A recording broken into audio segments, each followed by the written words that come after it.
Let's talk about tennis phenom Coco Gauff, who at just 20 years old isn't just crushing it on the court, but she's stepping up big time off of it. Coco just dropped a generous $100,000 donation to kick off the Coco Gauff Scholarship Program. Coco Gauff just pulled off something no one saw coming, and it's got the whole sports world talking. A $100,000 donation, not to a big fancy school, but to help HBCU tennis players get their shot.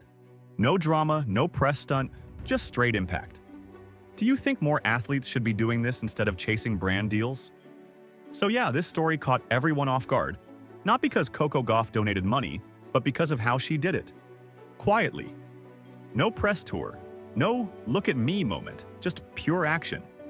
She was standing in the middle of this ballroom at the New York Hilton, chandeliers everywhere, crowd full of sponsors, athletes, and media people. Then she grabbed the mic and said, "I'm donating $100,000 to the United Negro College Fund to create scholarships for HBCU tennis players." Boom. Mic drop moment. Specifically for historically black colleges and universities, the program run by UNCF is stepping up for student athletes who are excelling on the court with university scholarships. Now, Coco's not just doing this out of the blue. She's currently ranked number 3 in the world, and she's got a deep personal connection to HBCUs. The whole room froze for a second. Then everyone stood up and clapped like they were at the Oscars. You could see people getting emotional, and for once it wasn't about winning trophies or signing contracts. It was about giving others a shot. And this is where Coco really stands out. Most 21-year-olds in her position are buying cars, traveling, or building personal brands. She's building futures. She actually credits these institutions with a huge part of her own family's success. This move from Coco, it's a bold leap toward opening up access and making tennis more inclusive. Maurice Jenkins Jr., who's the executive vice president over at UNCF, praised Coco's dedication, saying that this kind of support really helps young leaders shine, both on and off the court. Let's back it up a bit. Coco didn't come out of nowhere. She's been breaking barriers since she was 15. But here's the part most people forget. For most of her childhood, she was one of the only black players in the tournaments she played. Her dad, Corey, used to remind her, "You're not just playing for yourself, you're playing for the ones who never got the chance." And that stuck with her. So when she made this donation, it wasn't random. It was personal. A few months before the big announcement, she visited Howard University. It was supposed to be a quick stop before an exhibition match, just a photo op, maybe a meet and greet. But something clicked. We've all seen the videos of you as a kid here at US Open. Is it surreal at all still being here? And then what's it like being the one kids come to see and look up to now? Yeah, it's definitely surreal. I guess that girl definitely didn't know that, well, I don't know, she dreamed that she could do it, but you're dreaming and it actually happening is crazy. And to see that other kids are in that same position as me when I was young, it's pretty cool to see that they're watching me. And I hope that, one of those kids out there can have the same storyline as I did and be able to win the title. She saw the Howard tennis team practicing on cracked courts, using old gear, trying to make it work. One of the players told her, "We don't have what big schools have, but we play with heart. We just need one person to believe in us." That line hit her hard. Later that night, in her hotel room, she started looking up HBCU tennis programs online. Most of them were underfunded, some barely surviving. No sponsors, no big travel budgets, and definitely no fancy equipment. By morning, she'd made her decision. She was going to do something real. So, fast forward to the UNCF event. She makes the announcement. The crowd loses it. Now, growing up, Coco had iconic role models like the Williams sisters, so she knows firsthand how important representation is, especially in a sport where access has been pretty limited for non-white players for a long time. Beyond just the opportunities her scholarships will create for young tennis players, this whole thing shows her deep commitment to the HBCU system. This wasn't just a check for show, it came with a plan. The donation was going to create actual scholarships for tennis players at HBCUs, like Howard, North Carolina A&T, and Florida A&M. It would pay for tuition, travel, gear, everything that keeps young athletes from dropping out or giving up. And of course, she gave it the perfect name, the Coco Gauff Future Champions Fund. You gotta admit, that's a solid name. The UNCF president, Dr. Michael Lomax, said something that summed it up perfectly. Coco's gift doesn't just fund education, it builds equity. And that's the key here. She didn't send money to an already rich school. She sent it to where it matters most. Within hours, the internet exploded. Twitter, Instagram, TikTok, it was everywhere. Hashtag Coco Cares, hashtag Future Champions, hashtag Serve for Change. Celebs jumped in too. Serena Williams reposted it with the caption, "Legacy in Motion." LeBron James tweeted, "Coco out here doing king things." Even Oprah jumped in calling it visionary. And the fans? They were proud. Finally, something positive trending about sports that didn't involve fights or injuries. But here's the fun part. Some people tried to spin it as a publicity stunt. Yeah, because clearly, donating $100,000 for college scholarships is the new way to get clout. Please. If Coco wanted attention, she could have done it the easy way. Drop a shoe line, post a lifestyle vlog, or announce a perfume. But no, she put her money into kids who will never forget what she did for them. And honestly, this isn't the first time she's stepped up. Coco's been vocal about equality since she was a teenager. Remember 2020? She was out protesting for social justice while still juggling tournaments. She's always used her voice. Now she's using her wallet. The difference now is scale. Talking helps people think. Money helps people act. She told ESPN, "It's not just about tennis. It's about access." Simple sentence, but it hits deep. When you look at her career, that's what it's always been about. Breaking open doors for people who weren't even invited to the building. Let's not forget, Coco grew up watching Serena and Venus Williams, two players who basically built the road she's walking on. Now, she's doing the same thing for the next generation. She said once, "They looked like me and that made me believe I could belong." Now she's giving that same belief to kids who never thought they'd get this far. And of course, social media had opinions. Some fans were emotional, saying, "She's doing what real champions do." Others were like, "More athletes need to follow this example." Then there were a few random trolls claiming it was just PR. But let's be real. When's the last time a PR move covered someone's tuition? Exactly. She even wrote a note to her 10-year-old self and posted it online. It said, "Tennis isn't just about hitting balls. It's about lifting others. Keep going, even when they say you're too young or too different. You were never meant to fit in. You were meant to open doors." That post blew up. Millions of likes, thousands of comments. But more than the numbers, it connected with people. Because it wasn't corporate talk. It was raw, honest. That's why Coco stands out. She's real. She doesn't pretend to be perfect. She just keeps showing up, working hard, and now giving back. And that's what's funny. She's doing all this at 21. Most players her age are still figuring out how to handle interviews. Coco's already thinking legacy. But the best part came a few months later when she visited Howard again.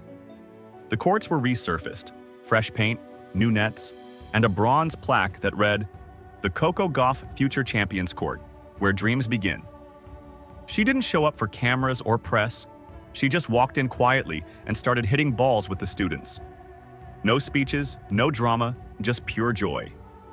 One of the kids shouted, "Hey Coco, want a rally?" And she did. For an hour, just laughing, coaching, and having fun. That's the real story here. Not the headlines, not the hashtags, but the impact. Those kids are now training on a proper court, believing they belong because one person cared enough to help. That's what makes this moment special. Coco didn't just talk about giving back. She actually did it. And let's be honest, this sets a new bar. You've got athletes signing $10 million brand deals every week. But who's investing back into the system that raised them? Not many. Coco's showing how it's done. It's like she said, "We're not just creating tennis players, we're creating leaders." And that's how you build something that lasts longer than a trophy. The reaction after that visit was crazy.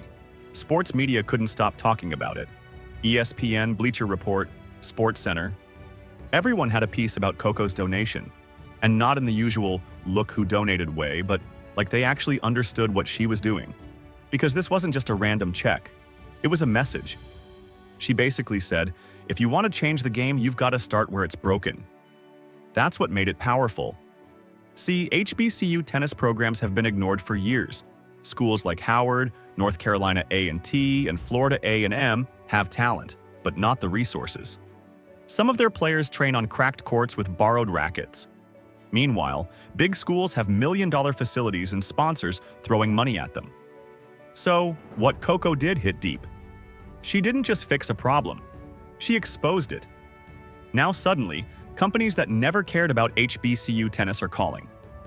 Brands that wouldn't even send water bottles last season are now asking how to get involved. Funny how that works. That's what influence looks like. Not followers, not likes, results.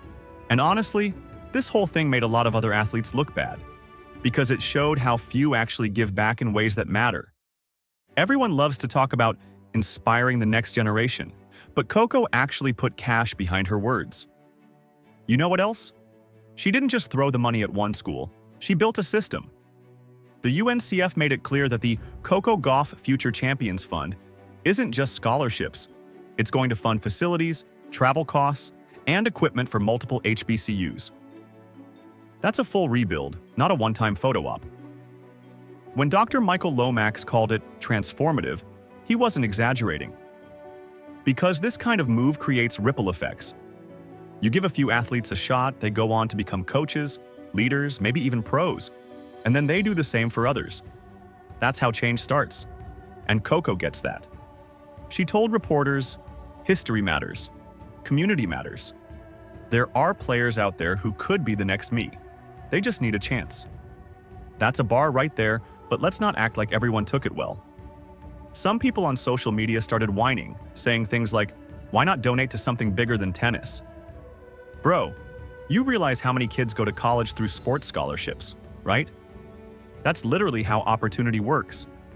And besides, she's allowed to care about the sport that built her. It's wild how people can't just say good job without finding something to complain about. The best part, though, was seeing how proud the tennis world was. Serena and Venus reposted her story like proud big sisters. Billie Jean King congratulated her, calling it leadership beyond her years. Even LeBron's tweet went viral. Coco out here doing king things. Yeah, that one got millions of views. You can tell when something's real. This was one of those moments that actually made people stop scrolling for a second, because it wasn't just about Coco. It was about everyone who's ever felt like they didn't belong in certain spaces. And yeah, let's talk about the fans for a second. People were genuinely touched. Some parents said they were going to apply for their kids. Former players said they wished something like this existed when they were in school. Even regular people who don't watch tennis were talking about it, saying, this is what giving back looks like. It became more than a sports story. It was a people story, and the timing couldn't have been better. Coco's coming off one of her best seasons ever. Big wins, major sponsors, millions of fans. She's at the top of her game. Most athletes get comfortable at that point. But she used that spotlight to do something meaningful. That's the difference between fame and purpose. Fame fades. Purpose lasts. Now, months later, the results are already showing. Those HBCU tennis programs got upgrades. Howard resurfaced their courts. North Carolina A&T announced new equipment and uniforms. Florida A&M launched a new tennis clinic for kids in low-income areas. And guess what's printed on the banners? Supported by the Coco Gauff Future Champions Fund. Tell me that's not legacy. Coco even went back to Howard to see it all in person. She didn't do some fake staged media event. She just showed up quietly, met the students, and played with them. She was out there hitting balls, laughing, giving tips, not acting like a celebrity, just being one of them. One of the girls said, "She made me believe I belong here." That's what this was really about. Because when you're the only one who looks like you on a team, it gets lonely. But when you see someone like Coco putting her money and energy into making sure others get in the door, it changes everything. And that's why this moment matters. It's not about $100,000, it's about what it represents. Now, you already know the internet had to turn it into a debate. Some people were like, why didn't she give it to public schools? Others said, she's focusing too small. Yeah, because focusing small is clearly what made her a global superstar, right? People online really think doing something good means you owe them everything else. Here's a thought. Maybe let people help where they want without turning it into a think piece. Meanwhile, Coco just kept it classy. She thanked everyone for the support, reposted a few messages, and went right back to training. No big look at me tour, no long speech about being humble. Just work. That's what separates her from a lot of athletes right now. She doesn't need the PR machine. Her actions speak for themselves. Coco Gauff didn't just make a donation, she made a difference. That $100,000 just built more than courts. It built belief. What do you think? Is this the kind of move we need to see more from athletes? Drop your thoughts in the comments, hit like, and don't forget to subscribe for more.